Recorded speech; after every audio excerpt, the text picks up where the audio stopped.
Vamos a tener hoy la meditación en otro pasaje de la Escritura. Vamos a Isaías, capítulo 7. Luego retomaremos con el estudio que vamos en San Juan, pero en el día de hoy vamos a meditar en el nacimiento del Salvador. Isaías, capítulo 7. Versículos 14 y 15, un pasaje muchas veces citado en estas fechas. Dice así la palabra: Por tanto, el Señor mismo os dará señal. He aquí que la Virgen concebirá y dará a luz un hijo, y llamará su nombre Emmanuel. Comerá mantequilla y miel hasta que sepa desechar lo malo y escoger lo bueno. Y vamos a tomar estos dos textos como base de nuestra meditación en esta mañana. Contexto del pasaje de Isaías es que tanto Israel como Siria estaban aliados en contra de Judá. Entonces había una gran preocupación en Judá, principalmente en Acaz, su rey, acerca de lo que vendría.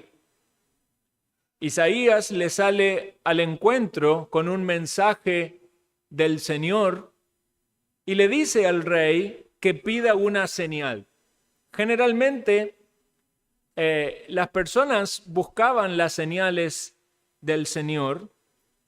Encontramos en la Escritura varios que piden señales, pero aquí es una proposición del profeta a que el rey pida una señal. Sin duda, lo que se percibe allí es que la fe del rey estaba débil y la señal iba a ser el elemento para fortalecerla. Cuando alguien pedía una señal, quería tener algún grado de prueba o de muestra de que lo que se iba a decir iba a tener su cumplimiento. Por eso aquellos que dudaban pedían señal, o a veces cuando iba a haber un acontecimiento grande, los mismos ángeles o aquellos que revelaban la profecía o la voluntad del Señor decían que iba a haber una señal. El rey no es lo suficiente humilde para aceptar esto. Podría haber dicho algo, alguna señal en el cielo, algo en los astros, o como vemos en otra parte, el vellón mojado o el vellón seco, pero piensa más bien que es incorrecto pedir una señal. Y dice el versículo 12 acá: no pediré, no tentaré al Señor.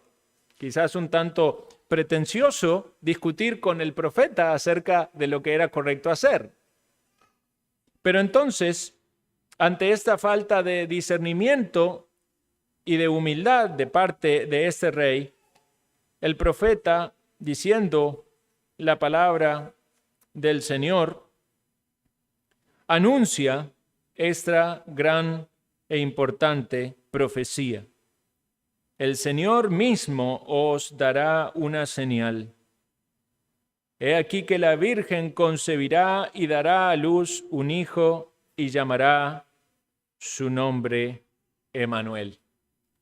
Es un tanto difícil incluso para los comentaristas. El mismo Charles Spurgeon decía que cuando leyó un montón de comentarios acerca de Isaías en este texto, no quedó convencido por ninguno porque los comentaristas parecían contradecirse entre sí. Ciertamente él pone algo bastante en evidencia. Es un poco difícil entender cómo eso podía aplicarse en los días de Isaías.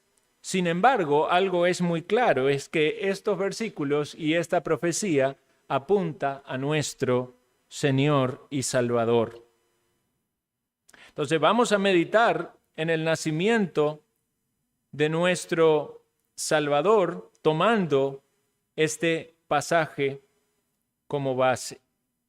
Nos dice allí, he aquí la Virgen concebirá, sale de la boca de un profeta, pero es palabra de Dios, es una profecía de algo que iba a acontecer que era significativo y sumamente importante para la humanidad, para nuestra salvación. Si leemos en el Evangelio de Lucas, vamos a encontrar que dice, y aconteció que estando ellos allí, se cumplieron los días de su alumbramiento, y dio a luz a su hijo primogénito, y lo envolvió en pañales, y lo acostó en un pesebre. Estamos hablando de más de 700 años después del momento en que se dijo esa profecía. La profecía se cumplió cuando nació el Salvador. Los pastores dijeron, pasemos pues hasta Belén y veamos qué es esto que ha sucedido. Lucas 2:15, ellos habían recibido el anuncio de los ángeles de que había nacido el Salvador. Los magos de Oriente dijeron, sigamos a esta estrella, a la estrella que está en el cielo, porque esa estrella les guiaba a donde estaba el Salvador. Y hoy nosotros, y gran parte podemos decir de la cristiandad, aunque cada vez más secularizado este mundo, pero gran parte recuerda que un día el Señor nació. Hay todo un debate con respecto a la fecha, no sabemos si es exacta o no, pero sí sabemos que un día el Salvador nació y esta profecía se cumplió. Entonces vamos a ver y meditar en este pasaje acerca de su nacimiento. En primer lugar, pensamos en el nacimiento del Salvador como una concepción milagrosa. La palabra allí, en el versículo que leímos, dice virgen, y ciertamente debe entenderse como el significado lo indica, una mujer que no ha conocido varón. Y la única virgen que ha concebido en este mundo y será es María. Eso era un milagro. Eso fue una obra sobrenatural de Dios. La concepción es el producto, resultado natural de la unión de un hombre y una mujer, pero aquí concibió una virgen.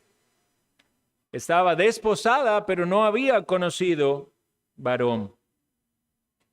Entonces vemos que Dios le dio a la mujer este grado de honra tan maravilloso de ser la portadora del Dios encarnado, Dios hecho hombre. Ciertamente la mujer en el huerto del Edén fue la primera en tropezar, porque ella fue engañada por la serpiente y ella dio a su marido, y su marido, siendo cabeza y autoridad, no la protegió como debía y cayó juntamente con ella. Dios llamó a cuenta al hombre y ciertamente el hombre se justificó en la responsabilidad de su mujer. Y vinieron consecuencias sobre este mundo, vino consecuencias sobre la humanidad, vino consecuencias sobre la mujer, quizás la más fácil de recordar para las mujeres, todas las que han tenido un hijo, es los dolores de parto. Si han tenido, ¿verdad?, un parto natural, saben lo que eso significa. Pero es de la mujer y del linaje de la mujer que Dios levantaría a aquel que iba a derrotar y a vencer a la serpiente. Y es por el linaje de la mujer que Dios traería al Salvador. Ciertamente Dios se hizo hombre. Era necesario que Él fuese hecho hombre, porque como hombre iba a representar a la humanidad, pero vino por medio de una mujer. Dios le concedió a la mujer este privilegio. Y fue tan solo linaje de la mujer y no del hombre. Si Jesús hubiese sido hijo de varón, de hombre y mujer, hubiese heredado la corrupción del pecado que esta raza humana tiene. Porque de hijo en hijo, de descendiente en descendiente, el pecado original se va traspasando y todos nacemos en esta condición caída. Pero Dios tomaba esta forma humana y es un hombre en el sentido completo de la palabra porque desciende y es engendrado en la mujer, pero no está contaminado con el pecado original del hombre porque no hay intervención del hombre, sino que el Espíritu Santo cubrió a María y concibió ella ese santo ser. Como lo dice de forma magistral y única Charles Spurgeon, ¡oh, qué maravilloso espectáculo! Detengámonos a mirarlo. Un niño nacido de una virgen, qué combinación. Ahí lo finito y lo infinito, lo mortal y lo inmortal, corrupción e incorrupción, lo humano y lo divino, el tiempo casado con la eternidad, Dios vinculado a la criatura, lo infinito del augusto Hacedor que viene a habitar en esa manchita de la tierra, el que no tiene límites y que la tierra no lo puede contener, que los cielos no lo pueden contener, está sostenido en brazos de una madre. Él, el que fijó los pilares del universo y sujetó los clavos de la creación, descansando en un pecho mortal, dependiendo de una criatura para su alimentación. Oh nacimiento maravilloso, oh concepción maravillosa. Hay una canción que me gusta mucho en estas fechas, que la canción es como dirigida a María y hace reflexionar acerca del bebé que ella tiene en sus manos y le hace frecuentes preguntas y le dice: María, ¿sabes quién es el niño que tienes en tus manos? El que un día va a detener a los vientos con su voz, el que un día va a estar pendiendo de una cruz para reconciliar al hombre con Dios. Esto es una concepción milagrosa, algo maravilloso que Dios ha hecho en la humanidad. En segundo lugar, una ascendencia real. María ciertamente era una muchacha muy joven, pura y humilde, pero ella tenía entre sus ancestros a los reyes David y Salomón. ¿No era ella una princesa? ¿No fue criada en una habitación de reyes? Ni con grandes comodidades ni riquezas. Es posible que su familia haya pasado situaciones adversas. Ustedes saben las hambrunas y las pobrezas que había. Por esa razón tuvieron que emigrar y por esa razón en el momento del empadronarse tuvieron que viajar nuevamente a Belén. Este niño tenía derecho al trono porque en su sangre, de parte de María y también podemos decir de parte de José, aunque era padre por derecho y legal, no lo era de sangre, pero tenía entre sus ascendientes a los reyes. Era un digno rey de Israel. Pero María se manifiesta allí, una muchacha muy humilde, diligente, agradecida, responsable, alguien que también Dios dotó con gran inteligencia. Porque ella dijo lo siguiente: engrandece mi alma al Señor, mi espíritu se regocija en Dios mi Salvador, porque ha mirado la bajeza de su sierva, pues he aquí desde ahora me dirán bienaventurada todas las generaciones, porque me ha hecho grandes cosas, el poderoso, santo es su nombre, y su misericordia es de generación en generación a los que le temen. Hizo proezas con su brazo, esparció a los soberbios en el pensamiento de sus corazones, quitó de los tronos a los poderosos, exaltó a los humildes, a los hambrientos colmó de bienes y a los ricos envió vacíos. Socorrió a Israel su siervo, acordándose de la misericordia, de la cual habló a nuestros padres, para Abraham y su descendencia para siempre. Esto no son palabras que salen de los labios de cualquier persona. Salen de los labios de alguien que tenía devoción y dedicación a Dios, piedad, que consideraba la grandeza de Dios y con humildad su condición, pero que manifestaba gran gratitud por la voluntad de Dios en el llamado específico que le hizo a ella. Y solamente hay una María en ese sentido, solamente va a haber una virgen que concibió al Salvador. Ahora nos diferenciamos de aquellas iglesias en las cuales veneran a María de una forma desmedida, pero no ignoramos sus virtudes. Ella no es corredentora, como dicen, no es reina del cielo tampoco, ni es mediadora, pero es bienaventurada.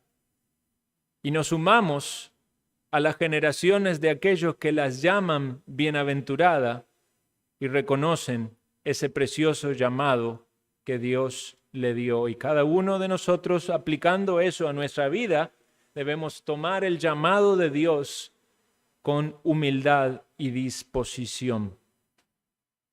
En tercer lugar, el nacimiento del Salvador es un nacimiento humilde. No fue en una casa real, no estaba rodeado de gobernantes, ni siquiera de el gran renombre del sacerdocio de esa época. Un padre terrenal, carpintero, y una madre dedicada a su labor, sin riquezas, pero como nos dice la Escritura, se hizo pobre para enriquecernos a nosotros. El Dios de los cielos, que todo lo posee y que no tiene necesidad de nada, en su plan redentor, de humanarse, de encarnarse, de venir a salvar, no eligió lo mejor de la humanidad en el sentido en que nosotros podemos evaluar las cosas, quizás con un materialismo que nos rodea. Él determinó las cosas de manera distintas. Él se hizo pobre y eso nos tiene que llenar de gran consuelo, porque aquellos que están en pobreza o en necesidad pueden ver allí la disposición del Señor para experimentar aquello que ellos viven. No nació en una gran ciudad o una ciudad digna de gran importancia, nació en una pequeña aldea. Y ni siquiera nació en una casa o en una habitación adornada para ese momento, sino en un pesebre, que según la tradición algunos dicen, estaba labrado en una roca. El Señor fue colocado allí, seguramente su colchón fue un poco de esa comida, esa paja de esos animales, para alimentar a esos animales. Pero todo este ambiente, esta descripción del nacimiento de Cristo, nos habla de esa gran empatía del Señor para con nosotros en nuestra necesidad. Porque Él viene a vivir a nuestra vida, a nuestro interior, a nuestro corazón, que es un corazón de piedra y que necesita ser transformado. Porque Él viene a suplir a nuestra pobreza espiritual, que si la entendemos en términos de las bienaventuranzas, es algo bueno. Reconocernos pobres espiritualmente es reconocer que no tenemos nada con qué comprar nuestra salvación. No tenemos ninguna buena virtud espiritual para ofrecer al Señor como si fuéramos dignos de obtener algo a cambio. El Señor se hizo pobre para experimentar nuestra necesidad y nosotros podemos así encontrar en Cristo la provisión para nuestra necesidad. ¿Te has visto a ti mismo en tu necesidad? He aquí alguien que voluntariamente se hizo pobre para enriquecerte. El Señor Jesucristo vino para suplir tu necesidad.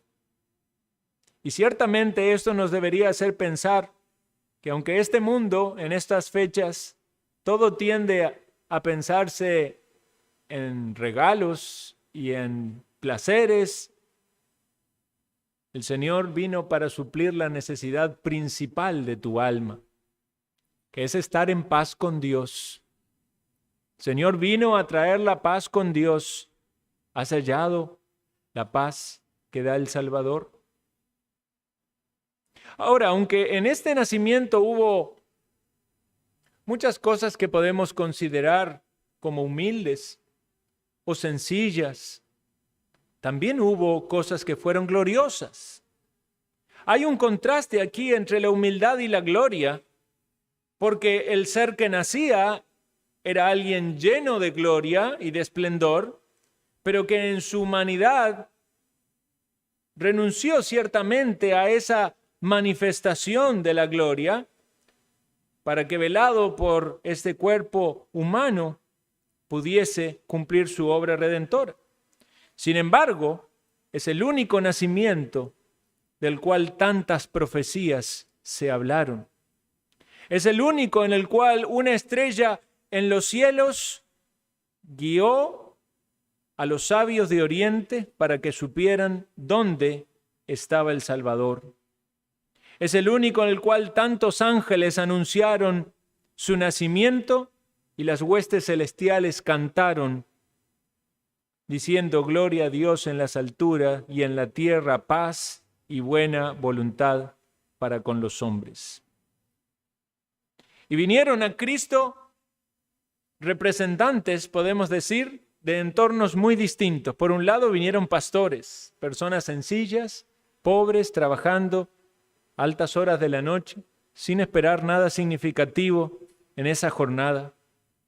Pero por otro lado vinieron magos, o reyes, o sabios, podemos llamarles, que hicieron un largo viaje y que venían siguiendo una estrella para traer sus presentes. Eran ricos.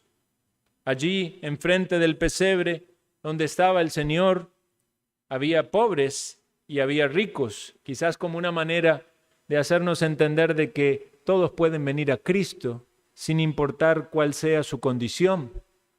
Había sabios y había sencillos. Había personas que llevaban regalos materiales como el oro, el incienso, la mirra, pero había otros que llevaban allí regalos de palabras o de mensajes, como esos pastores que le contaron a María y a José las cosas que los ángeles habían dicho, y esto llenó de asombro el corazón de ellos. ¿Cuáles son tus regalos de Navidad? No me digas lo que te dieron anoche, si era un juguete o una prenda de vestir o algún aparato electrónico. Piensa cuáles son los regalos más importantes en la Navidad. Los regalos que puedes dar a otros, ciertamente apreciamos los regalos materiales, nos dan gozo y alegría, pero también hay un regalo espiritual que es compartir el mensaje de la salvación. Es el regalo que Dios ha hecho a este mundo al enviar al Salvador, del cual todas las personas necesitan oír para entender su condición y proceder así al arrepentimiento. No se trata solo de mencionar que Cristo vino, sino entender lo que Él vino a hacer en este mundo. Porque nadie va a ser salvo por comprender el nacimiento de Cristo, sino también por meditar en su obra en la cruz y su muerte. Es en la muerte de Cristo que el hombre es justificado cuando coloca la fe en el Salvador. ¿Quiere usted bendecir a otros? Aproveche esta fecha para compartir el Evangelio, para abrir las Escrituras en los hogares y anunciar lo que el Señor ha hecho por esta raza perdida, muerta en delitos y pecados. Este es el Salvador que un día nació en este mundo y a su nombre damos la gloria. Pero volviendo a nuestro texto de Isaías y saltándonos una parte, dice: comerá mantequilla y miel hasta que sepa desechar lo malo y escoger lo bueno.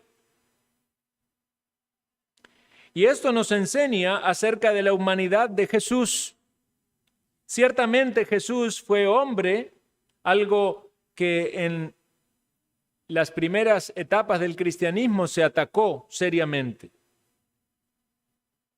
Nadie tenía duda de que Jesús era un hombre, entre tanto le veían y podían hasta tocarle. Pero luego de la muerte y resurrección de Cristo, muchos atacaron la humanidad del Señor.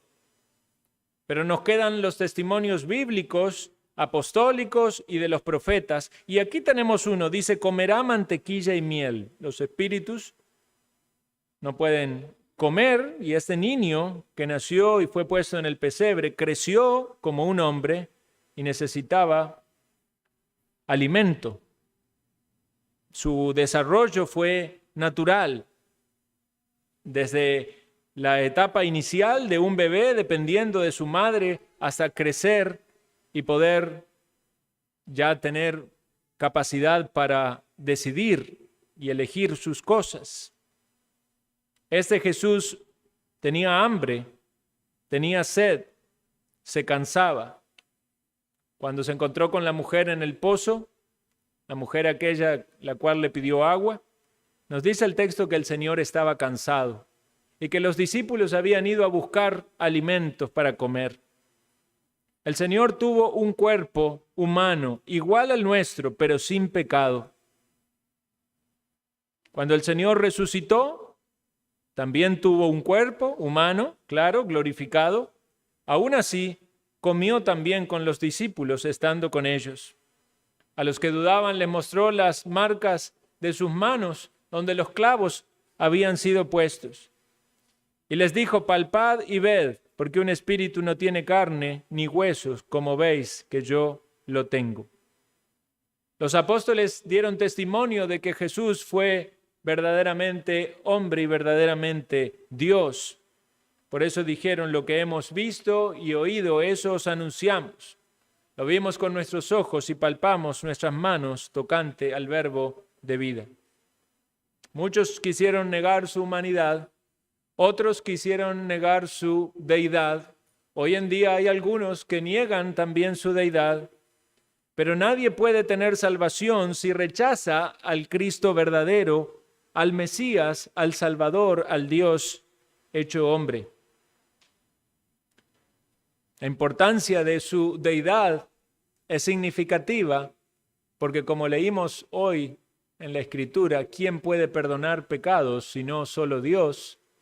Y solo Jesús pudo decir que perdonaba nuestros pecados. Y también dice la Escritura que necesitábamos un sumo sacerdote que fuese semejante a nosotros. Hebreos 2:17, por lo cual debía ser en todo semejante a sus hermanos para venir a ser misericordioso y fiel sumo sacerdote en lo que a Dios se refiere para expiar los pecados del pueblo. O sea que si Jesús no es hombre, no experimentó las mismas cosas que tú y yo experimentamos y no nos comprende y no puede entonces interceder por nosotros, pero si no es Dios, tampoco puede salvarnos ni pagar por nuestro rescate. Gloria al Señor, que Él es Dios y es hombre, y tenemos gozo en su palabra. Segundo lugar, dice que nacería en tiempo de paz, porque era necesario que hubiese producción para que hubiese mantequilla, Es en tiempo de paz donde hay ganado, es en tiempo de paz donde se produce el alimento, es en tiempo de paz donde se recoge la miel, se produce la miel. Cuando pensamos en los tiempos de Isaías, notábamos de que había muchos conflictos, había ataques. Cuando pensamos en el nacimiento del Señor, vemos que hay allí un cierto tiempo de paz. Antes de Cristo hubo muchas guerras en Israel y después de Cristo vino la destrucción sobre Israel.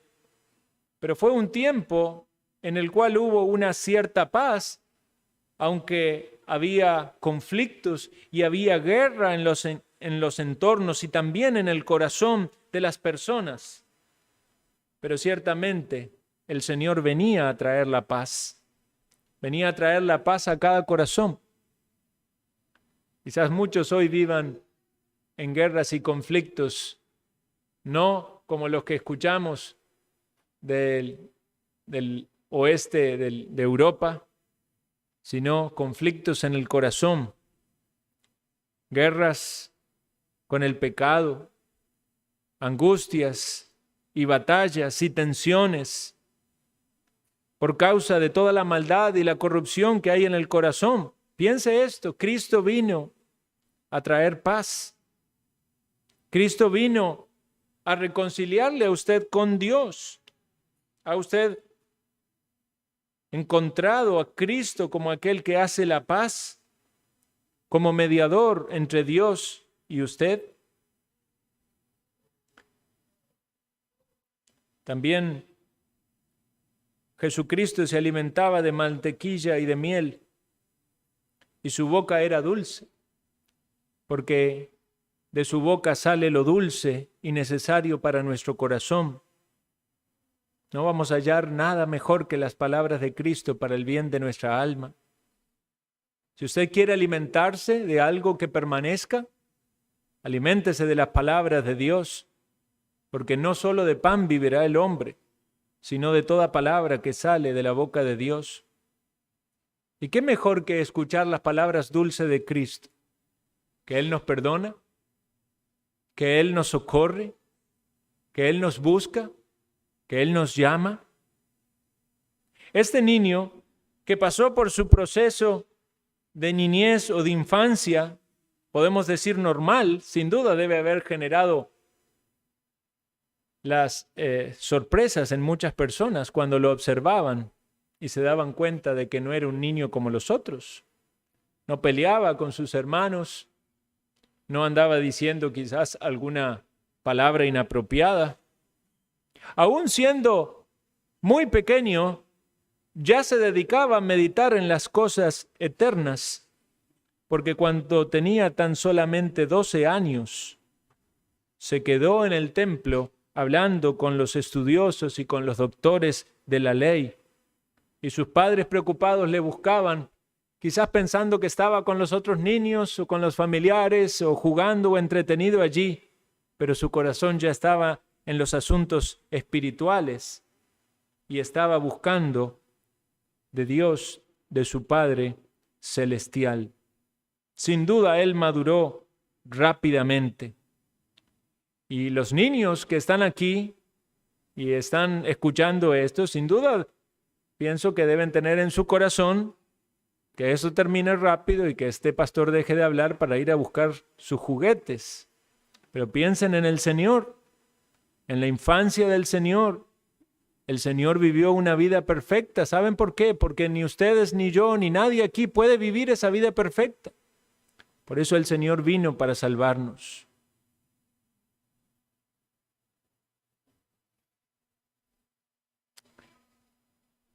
Finalmente vamos a meditar en lo que nos dice el texto acerca del nombre de Cristo.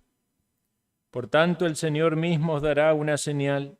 He aquí que la Virgen concebirá y dará a luz un hijo, y llamará su nombre Emmanuel. La mayoría de los nombres en la Biblia tienen algún significado. Hoy no es tan común que la gente piense en el significado del nombre, lo ponen quizás más bien porque suena bonito. Algunos sí quieren buscar el significado del nombre. En la Biblia encontramos muchos nombres con un significado. Por ejemplo, Caín significa obtenido. Luego Set significa sustituto y entendemos por qué. En el caso de Noé, su nombre significa descanso. Isaac, risa. Jacob, suplantador. Y así podríamos mencionar muchos otros nombres donde vemos la relación entre el nombre y la persona y su significado. En este texto entendemos que el nombre para este niño que nacería es Emmanuel, y esto significa Dios con nosotros. Pensemos por un momento en el significado de este nombre. El Dios creador venía con nosotros. El Dios que estuvo allí en el huerto con los primeros seres humanos y anunció acerca de la esperanza en el linaje de la mujer. El Dios que trajo el diluvio para raer de la tierra a todos los pecadores, pero que también salvó a Noé y a su familia en ese barco de madera. El Dios que llamó a Abraham y guardó a sus hijos y a su generación, y que luego en su providencia rescató de la esclavitud en Egipto y lo sacó por su siervo Moisés. El Dios que tembló en el Sinaí y que transmitió la ley a su pueblo para que viera por medio de la ley su propio pecado y su incapacidad de agradar a un Dios que es 3 veces santo. El Dios que perdonó a su pueblo una y otra vez a pesar de tantas infidelidades, pero que cumplió su palabra de que iban a ser llevados en cautiverio. Y aun cuando fueron castigados tan severamente, trajo a un remanente fiel. Ese Dios que trataba con su pueblo, ahora venía a salvar a su pueblo. Dios venía a redimir a los suyos. Es Dios con nosotros. Dios siempre estuvo con los suyos. Dios es eterno, Dios es omnipresente, Dios está en todos lados. Sin embargo, de alguna manera Dios se acercó al hombre porque el hombre no podía acercarse a Dios. Es Dios el que se hizo hombre porque el hombre había caído y había quebrantado las leyes de Dios y estaba separado de Dios. Entonces debemos preguntarnos, ¿está Dios con nosotros? Podemos decir, sí, Dios se hizo hombre. Jesucristo vivió una vida santa, murió en la cruz, cargó el pecado de su pueblo, resucitó, ascendió a los cielos, envió su Santo Espíritu. Nosotros los creyentes podemos confiar en la realidad de la presencia de Dios en nuestra vida, porque dice que cuando un pecador se arrepiente, Dios envía su Santo Espíritu. Y el mismo Jesús, como lo hemos meditado en San Juan 14, dice, el que me ama, mi palabra guardará, y mi Padre le amará, y vendremos a él, y haremos morada con él. Quiere decir que Dios vive con nosotros, es una realidad del verdadero creyente. Es una realidad en su vida. ¿Ama usted a Cristo? ¿Ama usted a Dios? ¿Ama al Espíritu Santo que le guía a toda verdad, que le muestra los caminos que debe evitar y le acerca a Dios y a su palabra? Es Emmanuel, es Dios con nosotros. Es Cristo Jesús que vino a cumplir la obra redentora. Y es un consuelo para los creyentes saber que Dios está con nosotros. No solamente me creó, no solamente me conduce en este mundo y me da las cosas necesarias para vivir, sino que también obra en mi corazón para que terminada esta mi vida terrenal, yo pueda permanecer con Él por la eternidad. es Dios con nosotros para que nosotros podamos estar con Dios. ¿Sabe lo que es usted el castigo eterno? ¿Sabe lo que es el infierno? Es estar lejos de la presencia benéfica de Dios. Algunos lo dirían, Dios está allí en el infierno, pero está en su juicio. Pero si usted dice Dios con nosotros, usted piensa en la presencia benéfica de Dios, salvífica de Dios. Es entender de que ese niño, ese bebé, creció, se hizo hombre, cumplió su obra en este mundo, las obras que el Padre le dio que hiciese, especialmente la obra salvífica, de cargar su pecado y mi pecado en la cruz y expiar. Él no solamente cubrió el pecado como lo hacían los sacrificios de la antigüedad, Él quitó el pecado para que usted pueda tener paz verdadera con Dios. ¿Está Dios con usted? Muchos pueden decir que están con Dios. Usted habla con gente acerca de la fe y dice, yo tengo a Dios desde siempre. ¿Es eso real? Nadie tiene a Dios desde siempre. Nadie nace con Dios en su corazón. Nadie nace arrepentido de sus pecados. Es necesario que haya un encuentro. Es necesario que haya un momento de ese nuevo nacimiento. Algunos dicen es que Cristo nace en cada Navidad en el corazón de alguien. No, no es así. Es el pecador que nace de nuevo una vez, cuando se arrepiente de sus pecados, cuando pone su fe en Cristo, es porque Dios obró en él ese nuevo nacimiento y le llevó a la salvación. Ese puede decir, Dios está conmigo. Ese que se une a una iglesia que adora a Dios puede decir, Dios con nosotros. Dios con nosotros en todo momento. Dios con nosotros en el medio de las bendiciones y las alegrías.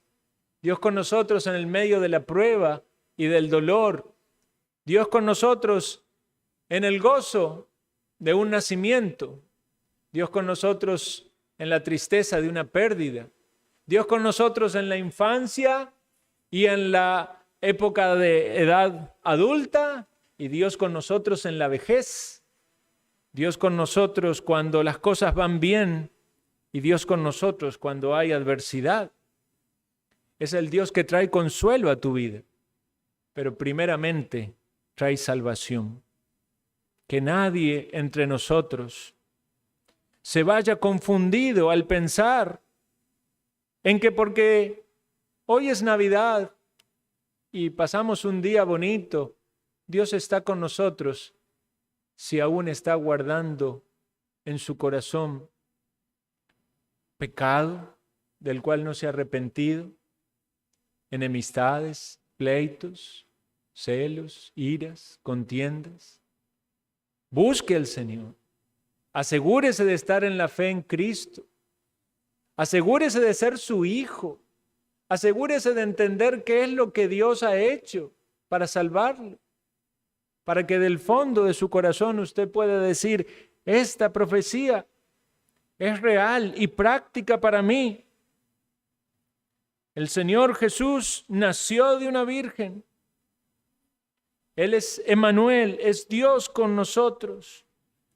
Es el que vivió una vida pura y santa, pero una vida en la cual me comprende, conoce mis dolores, conoce mis pesares, conoce mis angustias. Y no hay nada mejor que estar con Él y que servirle y que seguirle y que amarle. Vamos a empezar un año nuevo.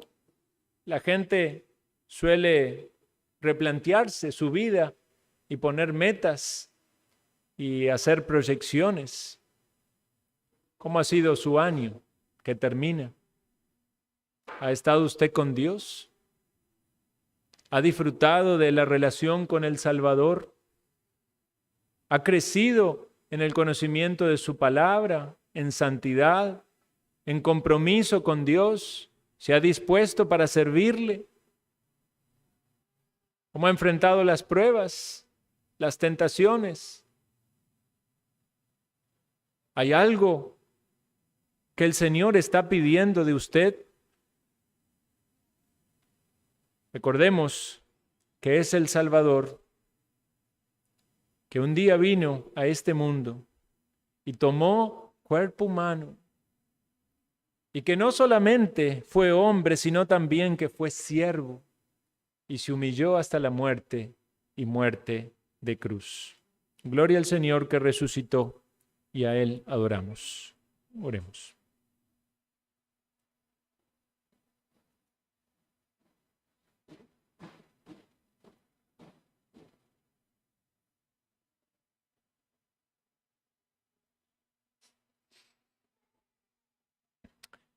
Alabamos tu glorioso nombre y agradecemos por haber enviado al Salvador. Cuán maravilloso es tu amor. Cuán grande tu perdón. No alcanzan nuestras palabras ni nuestras reflexiones para exaltar la grandeza de Cristo. Ayúdanos, Señor, en nuestro discernimiento espiritual y llena nuestro corazón de gratitud y adoración, que podamos, Señor, darte a ti la gloria y la honra y meditar en la venida de Cristo y en su obra para salvarnos, para que haya gozo y consuelo en nuestros corazones. Tú que conoces cada necesidad y cada situación, obra en cada corazón y especialmente, Señor, concede la salvación a los pecadores, porque solo en Cristo Jesús hay poder para salvar. Alabado sea tu nombre.